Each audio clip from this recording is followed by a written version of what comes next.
asalaamaaleykum wa rahmatulah wa barakatuhu mbokki réew mi ñu ngi leen di ziara di leen ñaanal jàmm di ñaanal jàmm doomaanu réew mi ñu nekk ci biir réew mi ak ca biti réew ay toogaay seen télévision Al Mauritania jóg taxaw ci lu soxal réew mi waaye moo ñuy may ñuy seeti ay kilifa ya nga xam ni seen mandarga dégg na dayo lool ci seen taxawaay gu wees ba tey ji ñu ànd di ñu gunge ci réew mi saa su jógtee famee ñuy dox di taataan seen i kalaama seen i kaddu seen i gis-gis mu am solo lool réew mi fi ñu jóge ak fi ñu toll fi ñu jëm am solo lool ci waxu mag kenn ci ñoom di ancien député di koo xam ni wax dëgg yàlla yàgg a taxawal communauté bi nekk ci biir di doxal waaye di gunge askan wi mu am solo buñ nee askan wi réew mi yëpp la ndax seeni kaddu dañ koy taamu mu wër réew mi waaye itam njaboot gi ci lu ñu soxal ci dox bi ay vision yu am solo kenn ci kilifa yi la ñuy seet si di l'honorable Cheikh Mbacké Fall ñu bëgg ko di ko ñaanal tey jii nag fi réew mi jëm ñu fas yéene taataam ay kàddoom mu am solo lool ci réew mi ñu nuyu ko di ko jaajëfal kilifa gi. asalaamaaleykum wa rahmatullah wa barakatuh ñu ngi lay ñaanal jàmm. xeer. bismillahi rahmaani rahim. maa ngi leen di gërëm di leen nuyu di leen sant. di jiital seen njiit. directeur télévision bi. ñi mu àndal. ba ci ñi ne ci suuf. jërëjëf. ñoom ñëpp maa ngi leen di gërëm di leen sant. merci. di kontaan ci ñëw bii ngeen ñëw ci man. mbokk yi jërë ngeen jëf ñu sante ko yàlla dañuy dugg ci waxtaan wi bi soxal réew mi kilifa gi ñu jàkkaarloog moom dinañu indil li nga xam ni noonu lañ ko fekkee mu xalaat ci réew mi boobu ba léegi biñ fi gëjee am lu bare lu dox ci réew mi ba tey jii ñuy wax lu mel ni dialogue waaye bala ñu ciy ñëw am na loo xam ni dinañ ko ñaan mu delloosi ko ci taxawaayu réew mi mën na am sax moo soxal li indi dialogue ñu déglu ko kilifa gi bu ñuy dellu si ci taxawaayu réew mi lan ngay. taxawaayu réew mi moo di li ci am maanaa fan yi moo di li ñoo waajal jëm ci mbiru waxtaan wi nga xam ni waxtaan wu rëy la wu ñu war a door ci fan yii di ñëw wala semaine yii di ñëw et mu di dialogue national nag wax dëgg yàlla bii yoon am nañ ci yaakaar lool am nañ ci yaakaar bu am maanaa ndax président bi ci boppam Mohamed Cheikh Ghazouani moom moo wax na ko ni wax dëgg yàlla problème mu réew mi ak question nationale yi daal moom xam ne dara du ko mën kii lu dul concertation ak dialogue et ku wax loolu nag wax dëgg yàlla wax nga lu rëy bon wax loolu parce que loolu moo amee réew ci dëgg-dëgg waaw mu teg ci itam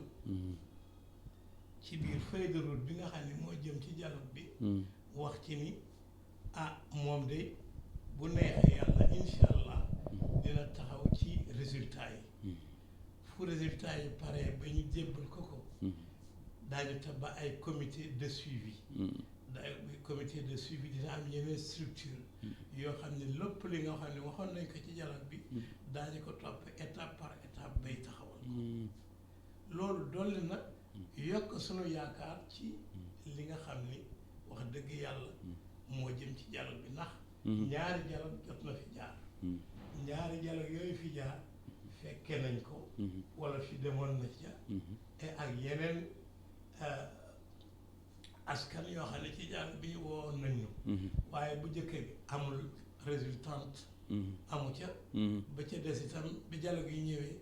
et dañ ko def ci biir tiroir boobu ba tey kenn waxu ci kenn génnewu ca dara kon yooyu yëpp kon dialogue yooyu amuñu benn njëriñ parce que lañ ca waxtaan waxe ko et amaluñu benn ndax kenn génnewu ko kenn appliqué wu waaw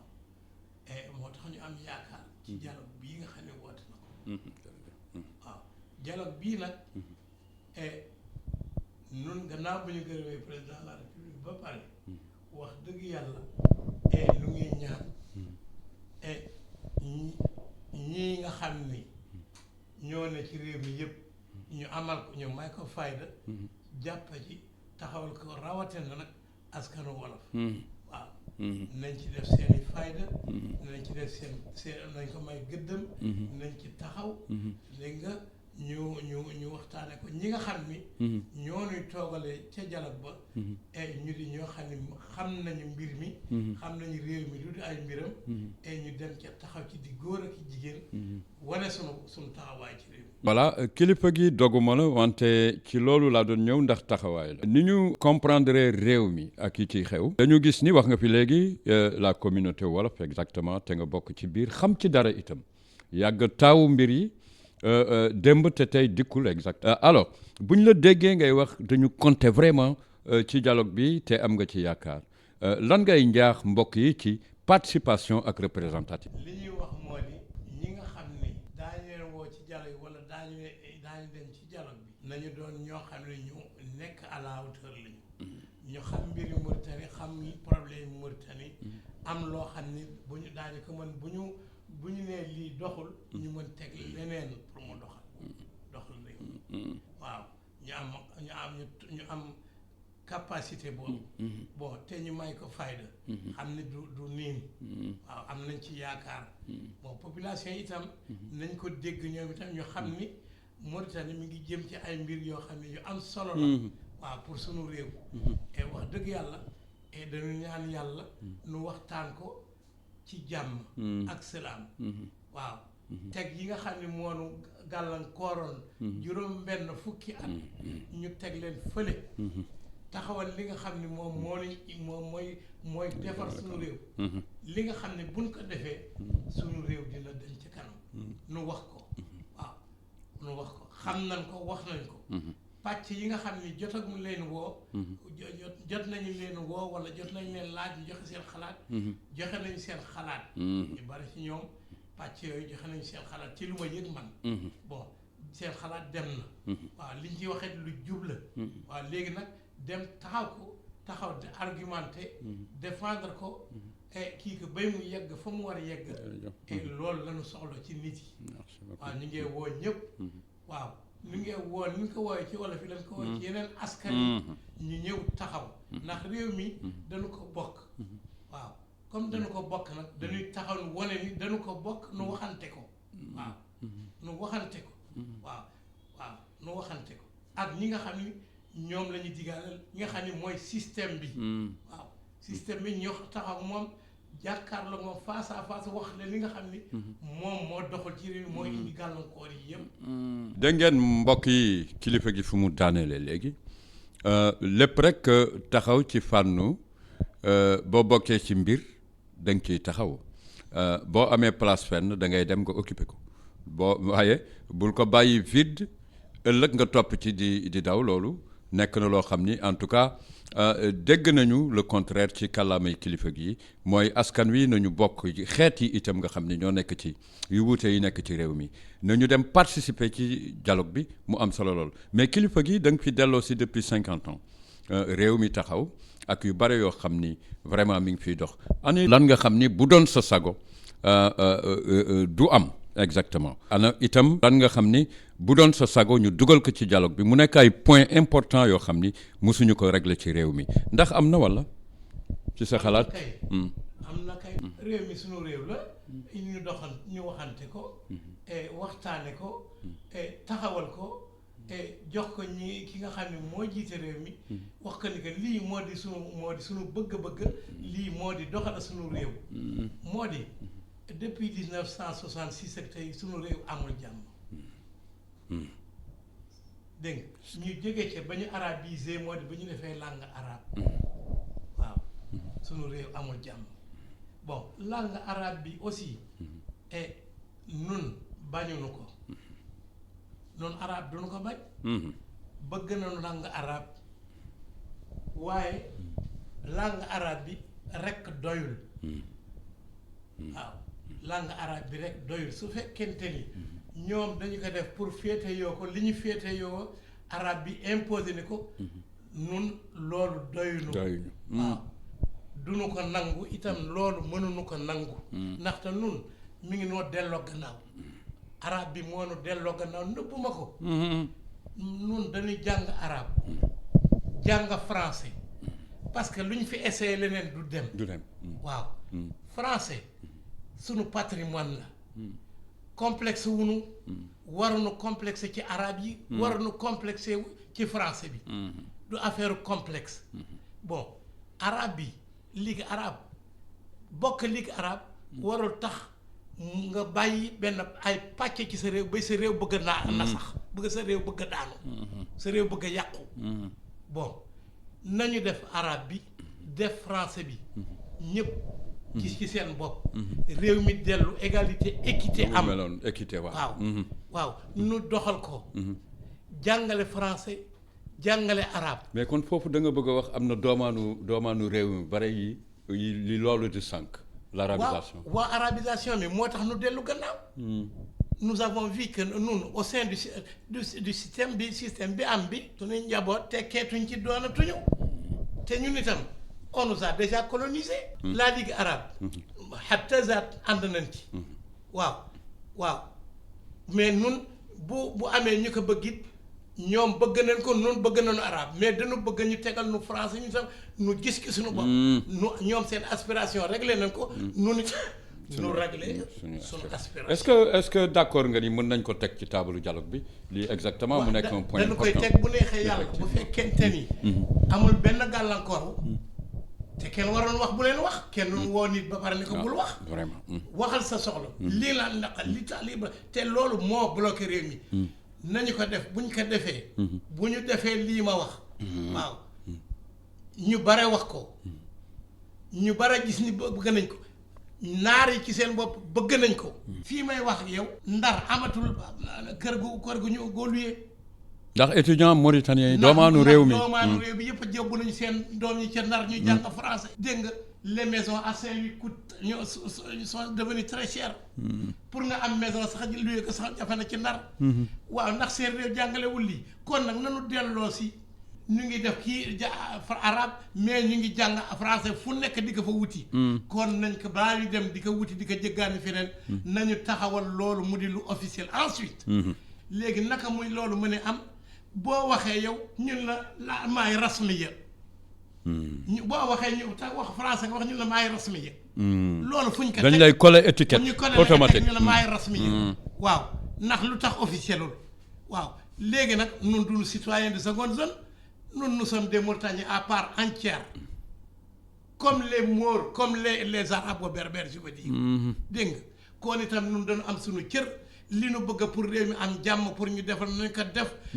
réew mi régler problème am jàmm am ci réew mi te dama la wax ni la bu ñu ko defee tout le reste sera facile à régler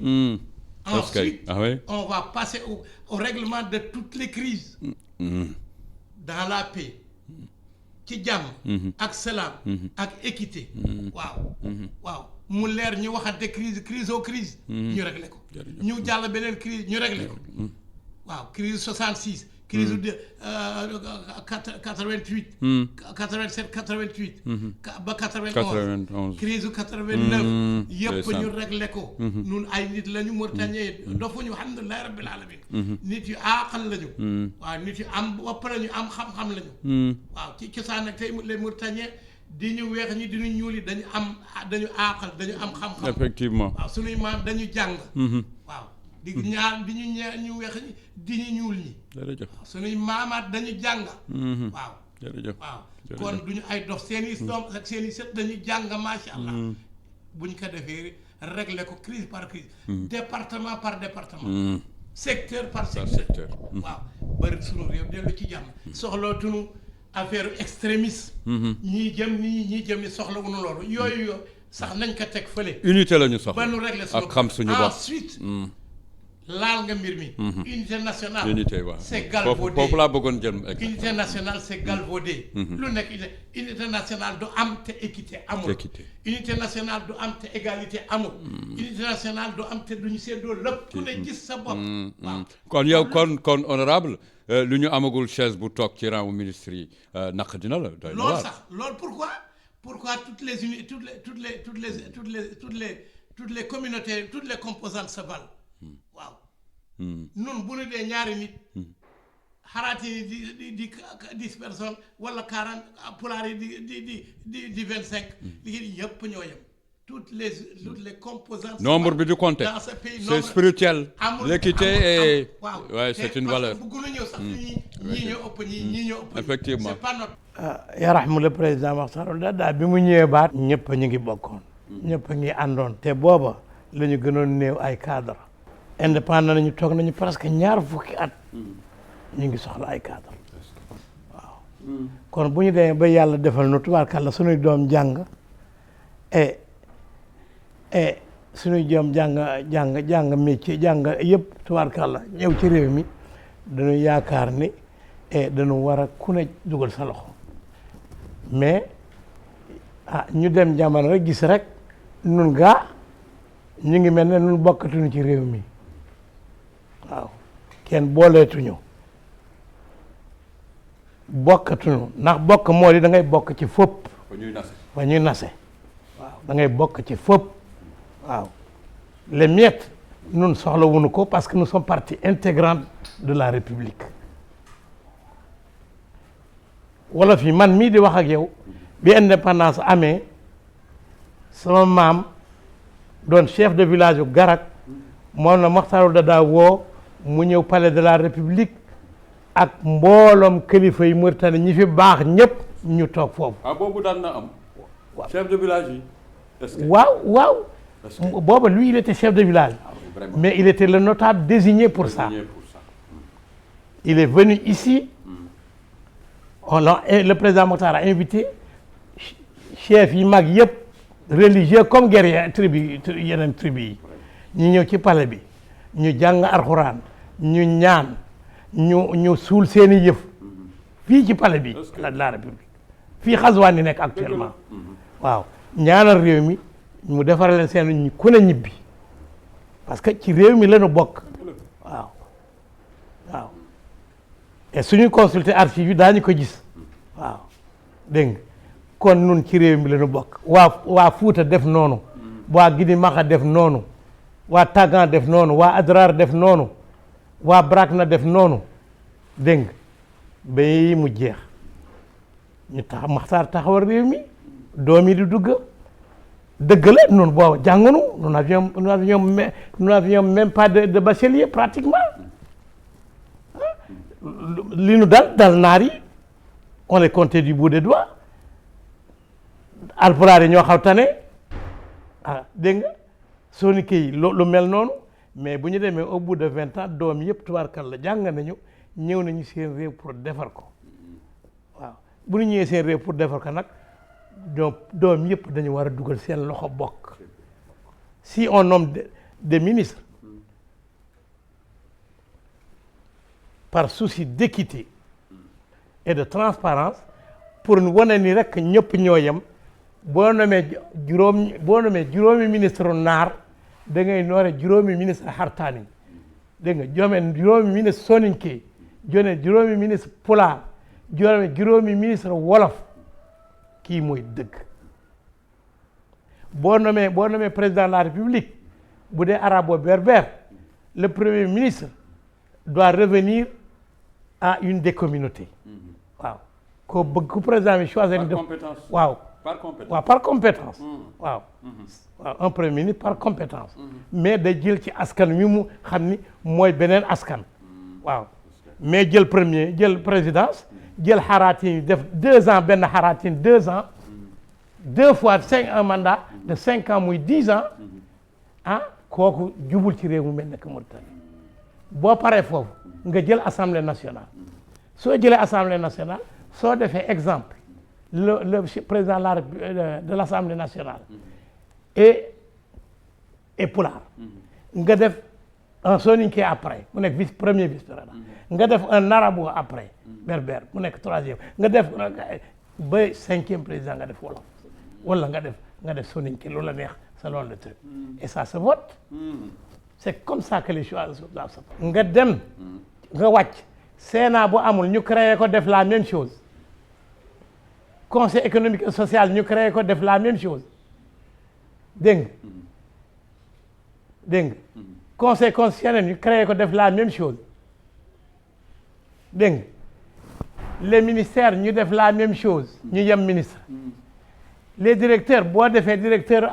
kii askan wi nga def directeur adjoint askan wee la police la même chose même l'armée waaw si le chef d'état-major nu mu tudd l'armée mi ngi bokk bii composante ñu jël le chef de la garde def ko beneen composante jëf le chef de la gendarmerie def beneen composante def le chef de la marine beneen composante def le chef de l'aviation beneen composante yëpp ay officiers supérieurs kon réew mi dina nekk ci loxo ku ne dina dugal loxoom dégg nga te réew mi ku ne dina bàyyi xel te dina leer. dana neex itam. waaw day neex day leer ndax dëgg moo baax. lu leer indi koom. waaw lu leer indi koom. waaw te day doon lu dëgg. parce que aussi nous avons nos réalités. nous-mêmes. waaw dañu am sunu réalité sunu réew dafa am réalité. waruñu jéggaani. bu nu essayé leneen loolu doxul mais nu essayé lii. dëgg la. selon nos réalités ñu nous gérer sunu réew selon nos réalités waaw et c'est pas difficile à faire waaw su amee yenn kii sax ñu insérer ko ci constitution bi mu nekk loo xam ne mi ngi fi du dañ mukk waaw et on l'appliquera toujours waaw dans un pays comme la Mauritanie loolu la mbir mi war a demee. dëgg nag neexul benn askan dem bay nun tey sax foo dem yëpp gisatuñu ñu ñuul. il y a une composante qui n'a même pas de ministre. Pourquoi les Wolofs ne sont-ils pas partie intégrante de la Mauritanie? Les Wolofs n'ont pas de cadre. Les Wolofs ne sont pas mauritaniens. Hein? Les Pulaars également mais kenn war ñii am ñii duñu am loolu mooy lan. Puis à un certain moment chacun part de l'idée, ils ont galvaudé le principe. waaw unité nationale da nga koy dëgëral wane ko. gis nga dañu war a seet loolu def ko nu mu jegee noonu ñu bind ko ci constitution police dañ ko war a seet defaree ko noonu moom itam waaw ñu seetaat nit yi seetaat doom yi fay dugg seetaat ñi leen yëre seen formation waaw ñu jàngal leen ñu respecter droit de l'homme waaw ñu jàngal leen ñu respecter circulation routière ñu jàngal leen ñu xam enquête ñu xam enquête xam investigation. donc da nga gis ni formation yi daal demul noonu parce que à la police xoolal la police lu mën a indi at yi ñu weer yi ñu mujj rek bon parce que police bi dañ leen war a former waat ñu il faut ñu relever niveau pour former un vrai bac tu fais nga def agent wala nga def inspecteur avec une bonne formation nga génn waaw un commissaire mu def avec une maîtrise wala une licence mu def ñu former ko mu génn. principe yëpp mu jàng ko waaw lu waral dóor yi lu ko waral moo di parce que xam mënuñu def enquête mënuñu def investigation. te dóor warul am un citoyen est un citoyen on doit le respecter ah police warul ñëw ci ay nit rek ñëw rek jël yar rek daal di dóor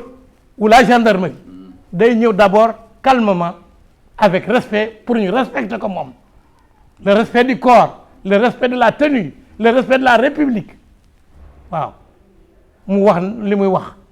bu ñu bañee mu kii leen tuuti pousse tuuti randu leen def leen nii waaye du ñëw rek di dóor rek di kii ak di maltraiter les citoyens et les autres dégg nga loolu rafetul bu ñu paree ñu jàll ci télévision bi télévision nationale et privée ñu bokk ko ni ñu bokkee yeneen yi à la télévision on a utilisé les mêmes programmes. Le partage doit se faire entre les 5 composantes waaw wolof soninke naar pulaar yëpp ñu répartir ko def ko ñu ñoom nombre d'horaire. Et qui parle de télé, parle de temps et de contenu. Et de contenu. ñu yem le même contenu le même programme.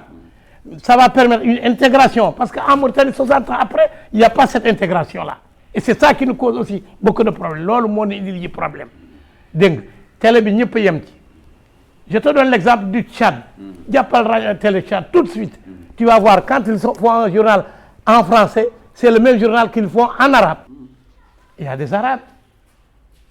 ñu def ko noonu mu yem ñëpp a yem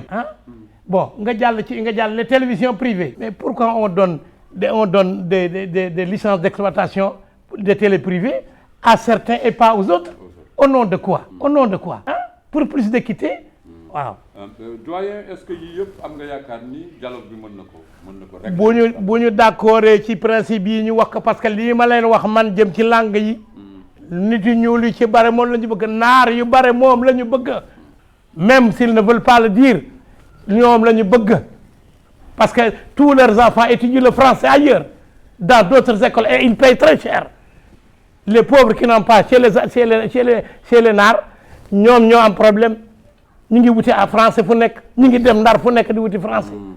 dégg nga kon nag nun itam loolu nan ko def ñëpp bokk ko ñëpp yem ñu doxal ko sunu réew dina dem ci kanam waaw. réalisation yi teewe nga ko. réew mi ngi dox. waaw réew mi am na réalisation président bi mu ñëwee yoon wu njëkk waxoon naa la ko ni la président Mouhamed Cheikh Ousmane dafa daje ak Covid daje ak espèce de crise bu am ci àddina au niveau monétaire économique yooyu bon léegi mu ñëwaat deuxième mandat ñëw na mi ngi am na yu mu wax don dialogue bi promettre na ko mi ngi ci bon investissement yi mi ngi koy def waaw mais investissement yi aussi na bàyyi bët na am inspection na am contrôle parce que quand on sort 5,7 milliards alloués à la jeunesse alloués à la santé tout ça. À la santé à tous les secteurs il faut que le président soit vigilant mu yabal ay inspecteurs am du moom mooy dem mais day yabal ay nit yu wër yu am formation ñu dem di contrôler xaalis bi fan la dugg est-ce que ñëpp jot nañ ci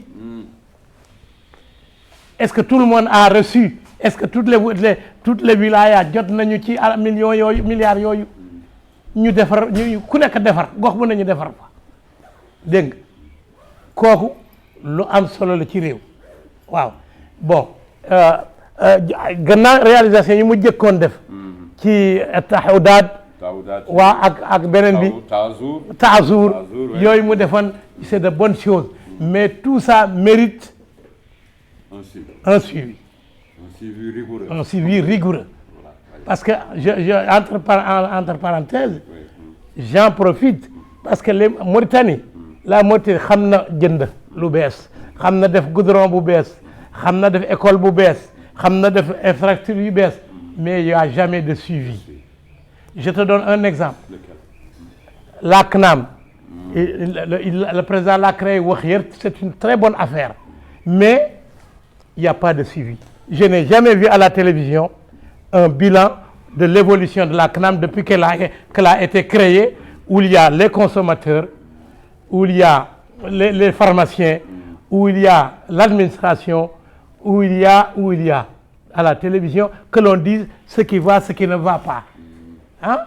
Quand tu vas dans une pharmacie tu as 5 médicaments que le médecin t'a prescrit chaque fois que tu rentres dans une pharmacie tu t'en sors au maximum avec 2 médicaments ils te disent toujours qu'il n'y a rien toutes les pharmacies alors que le président a mis de l'argent là-dedans. Surtout avec le CAMEC. Avec le CAMEC. Alors donc nous on ne comprend pas.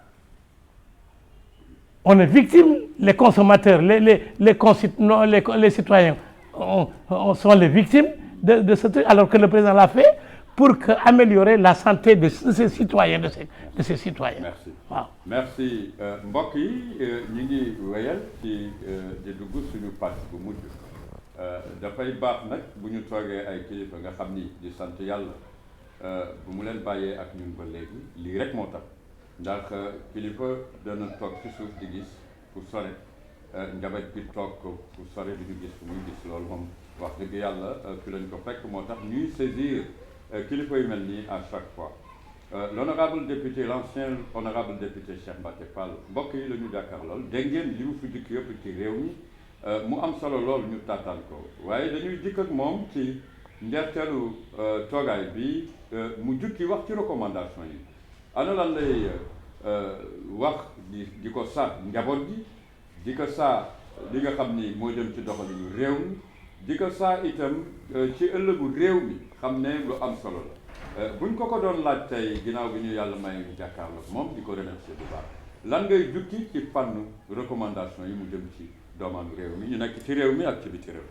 doomaanu réew mi ak ñi ci bitim réew moo di ñëpp nañu taxaw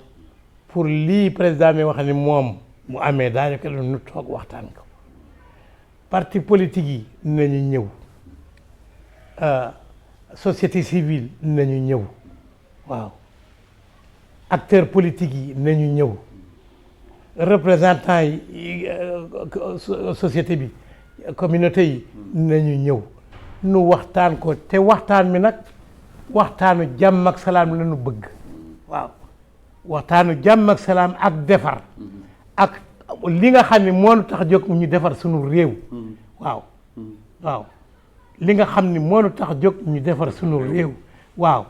comme am nañu yàlla jox nañu président boo xam ne nee na moom wax na ko avant muy falu deuxième mandat bu ma yéegee dinaa woote waxtaan wax na ci wax làmmiñam nee na moom